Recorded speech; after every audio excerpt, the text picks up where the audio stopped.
মিয়া লুঙি কংগ্ৰেছ বাংলাদেশ লুঙিৰ মানুহবিলাকক বাংলাদেশলৈ পঠাই দিব লাগে। অসমত ধুতি আৰু লুঙিৰ প্ৰয়োজন নাই।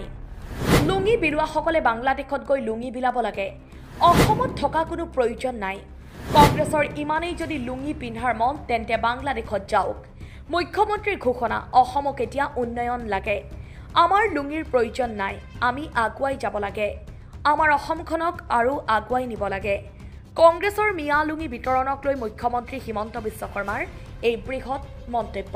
শ্ৰদ্ধাৰ ৰাইজ, এখন শান্তিৰ অসম, বিকাশৰ অসম, ইয়াত আৰু এতিয়া লুঙি আৰু ধুতিৰ প্ৰয়োজন নাই। এই লুঙিৰ মানুহবিলাকক চিধা চিধি বাংলাদেশলৈকে পঠাই দিব লাগে। যে লুঙি বিলাব লাগে যদি যা বাংলাদেশত বিলাগৈ, আমাক আৰু ইয়াত লুঙি বিলাব নালাগে। কংগ্ৰেছ বিলাকক এইটোৱে ক'ব যে তহঁতৰ যদি ইমানে লুঙি পিন্ধোৱাৰ চখ আছে, তহঁতি গৈ বাংলাদেশত লুঙি বিলাগৈ। ইয়াত আৰু এতিয়া লুঙিৰ কাম নাই, ইয়াতে ধুতিৰ কাম নাই। আমাক উন্নতি লাগে, আমি আগুৱাই যাব লাগে। আমি অসমখনক এটা নতুন পৰিৱেশলৈকে লৈ যাব লাগে।